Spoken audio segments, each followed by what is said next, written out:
In this video we're going to have a look at multiplying fractions. So like the other videos, if you want to, you could pause now and then have a go at the problems yourself and then compare them to what I've done. Or you could watch me do a couple and then if you're feeling a bit more confident, have a go yourself.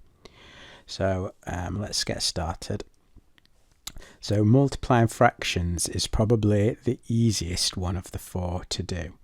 So all we actually do is we multiply straight across the top and straight across the bottom.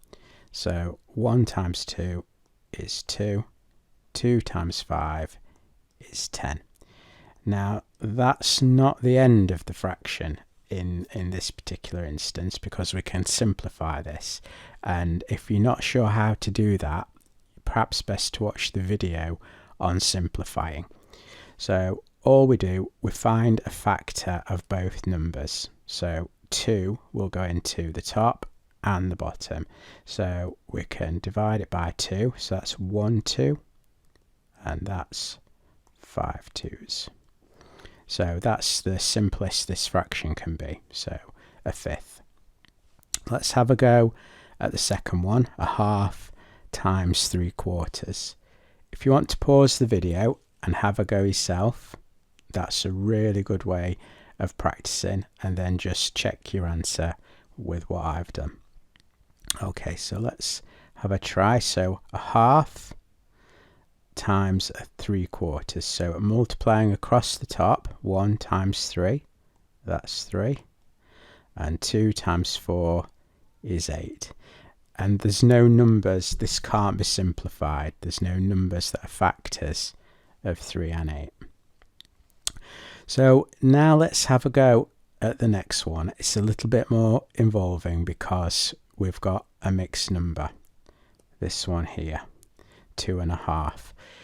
So what we'll do first is change this into an improper fraction, and if you're not sure how to do that, there is a video on that as well, and it's well worth doing that first so you're familiar with changing fractions from mixed number to improper. But if you know how to do that, let's carry on. So we'll change this into an improper fraction. So 2 2s are 4 plus the 1, that gives us 5 halves. So we'll times that by 7/10. So what we'll do, we'll look at it the same way we did the other ones. 5 times 7 is 35. And on the bottom, 2 times 10 is 20. And then we need to cancel this down. So 5 is a factor of both numbers, so that would be 7 5s and 4 5s. And we could now change this back into a mixed number if we wanted to. So there are 1 4 in 7 and there are 3 remainder. So 1 3/4. Now I'd like to look at this one in a bit more depth because there's something we could have done here to save a lot of work, and that's when we're at this stage, what we could do is look for numbers that might cancel out. So for instance, this 5, there's 1 5 there and there is 2 5s there.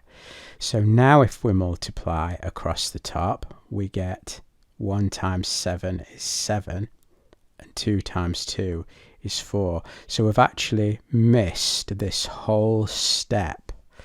So simplifying is a really good thing to look for. We'll do that again in the bottom example.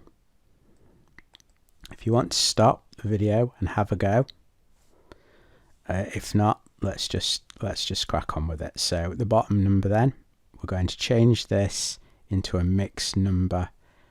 We're going to change the mixed number into an improper fraction. So we've got 3 1/4. So 3 times 4 is 12 plus the 1, that will give us 13/4. We'll times that by 2 2/5. So 2 times 5 is 10 plus the 2 is 12/5. So now we want to look for any numbers that can be simplified at this stage before we move on. So 4 and 12 can be simplified. So that's 1 4 and that's 3 4s. So that saves us a lot of multiplication. So 3 times 13, that's 39. And 1 times 5 is 5. So now we can't simplify that anymore, but we can change it into a mixed number fraction. So how many 5s go into 39? So that would be 7. That makes 35. And then there would be 4/5 remaining. So again, like the other fractions skills, it's just a matter of practice. And the more practice you get, the more comfortable you'll be, the more you'll remember what to do, and the more it will help you in the other maths topics. Thank you.